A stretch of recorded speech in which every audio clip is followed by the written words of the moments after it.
இன்றும் கற்கால மனிதர்கள் வாழ்ந்து வருகிறார்கள். இவர்களுக்கு வெளி உலகம் என்றால் என்னவென்றே தெரியாது. அமேசானில் சுமார் 100க்கும் மேற்பட்ட பழங்குடி இனங்கள் இருக்கின்றன. அவர்கள் நவீன மனிதர்களை ஒருபோதும் சந்தித்ததில்லை. பிரேசில் அரசாங்கம் இவர்களை தொந்தரவு செய்யக்கூடாது என சட்டம் போட்டுள்ளது. 2018 ஒரு முறை இவர்கள் மேல் பகுதியில் பறந்த ஒரு ஹெலிகாப்டரை வெறும் அம்புகளை எய்து வீழ்த்த முயன்றனர். அவர்களுக்கு வானத்தில் பறக்கும் அந்த இயந்திரம் ஒரு பெரிய பறவை அல்லது ஒரு கடவுள். இவர்களில் பல இனத்தவர்கள் அமேசான் காட்டில் மறைந்திருக்கும் ரகசிய நகரங்களை காவல் காப்பதாக நம்பப்படுகிறது. யாராவது எல்லை தாண்டி வந்தால் அவர்கள் உயிருடன் திரும்புவது கடினம். நண்பர்களே, அமேசான் காட்டின் சில பகுதிகளில் நீர் என்பது குளிர்ச்சியான விஷயம் அல்ல. அங்குள்ள சில ஏரிகள் நரகத்தின் வாசலை போல கொதித்துக் கொண்டிருக்கும். அந்த மர்மமான ஏரி எங்கே இருக்கிறது? அமேசான் நதி படுகையில் இருந்து சற்று தள்ளி எரிமலை பகுதிகள் மற்றும் அடர்ந்த காடுகளுக்கு இடையே சில ஏரிகள் உள்ளன. இதில் மிகவும் மர்மமானது கொதிக்கும் ஏரி. இந்த ஏரியின் மையப்பகுதி எப்போதும் கொதித்துக் கொண்டே இருக்கும். இதன் வெப்பநிலை சுமார் 90 டிகிரி செல்சியஸ் வரை செல்லும். இந்த ஏரியை சுற்றி எப்போதும் ஒரு விதமான கந்தக மனம் வீசும். அந்த ஆவியை நீங்கள் நீண்ட நேரம் சுவாசித்தால் உங்கள் நுரையீரல் பாதிக்கப்படலாம். நீங்கள் அந்த ஏரியின் கரையில் நின்றால் திடீரென ஏரியிலிருந்து வெளிவரும் விஷவாயு உங்களை மயக்கமடைய செய்யும். மயங்கி ஏரிக்குள் விழுந்தால் அடுத்த சில வினாடிகளில் உங்கள் உடல் எலும்புக்கூடாகத்தான் மாறும். அமேசானில் சில ஏரிகள் சுத்தமாக கருப்பு நிறத்தில் இருக்கும். இது பார்ப்பதற்கு சாக்கடை நீர் போல தெரிந்தாலும் உண்மையில் இது மிகவும் தூய்மையான நீர். ஆனால் ஏன் கருப்பாக இருக்கிறது? சுமார் 1000 ஆண்டுகளாக விழுந்த மரங்களின் இலைகள் தண்ணீரில் ஊறி அதில் இருக்கும் டானின் என்ற அமிலம் நீரை டீ போல கருப்பாக மாற்றியுள்ளது. இந்த கருப்பு நீர் ஏரிகளில் தான் பிளாக் கைமன் என்ற ராட்சத முதலைகள் ஒளிந்து கொண்டிருக்கும். தண்ணீரின் நிறமும் முதலையின் நிறமும் ஒன்றாக இருப்பதால் அது உங்கள் அருகில் வருவது கூட உங்களுக்கு தெரியாது.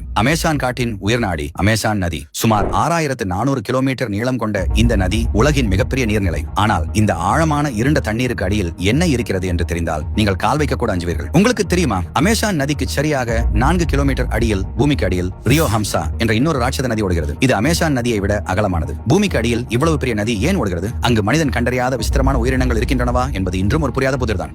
ஆனால் இவை அனைத்தையும் விட ஒரு மர்மம் விஞ்ஞானிகளை தூக்கமில்லாமல் செய்கிறது. இந்த நதி சில காலங்களுக்கு முன்பு நேர் எதிர் திசையில் ஈஸ்ட் டு வெஸ்ட் ஓடியது என்று சொன்னால் உங்களால் நம்ப முடிகிறதா? இயற்கை ஏன் தன் திசையை மாற்றியது? அல்லது யாராவது மாற்றினார்களா? இந்த நதியின் தண்ணீரில் நீங்கள் எதை பார்ப்பீர்கள் என்று நினைக்கிறீர்கள்? ராட்சத அனகோண்டாக்கள். 30 அடிக்கும் மேலாக வளரக்கூடிய ஒரு காட்டெருமையையே முழுதாக விழுங்கக்கூடிய அனகோண்டாக்கள் இங்கேதான் வாழ்கின்றன. பிரானஸ். கூர்மையான பற்கள் கொண்ட இந்த மீன்கள் ஒரு நொடியில் எதையும் எலும்பு கூட்டாக மாற்றிவிடும். மின்சார விலாங்கு மீன்கள் 600 முதல் 800 வோல்ட் மின்சாரத்தை பாய்ச்சும் திறன் கொண்டவை.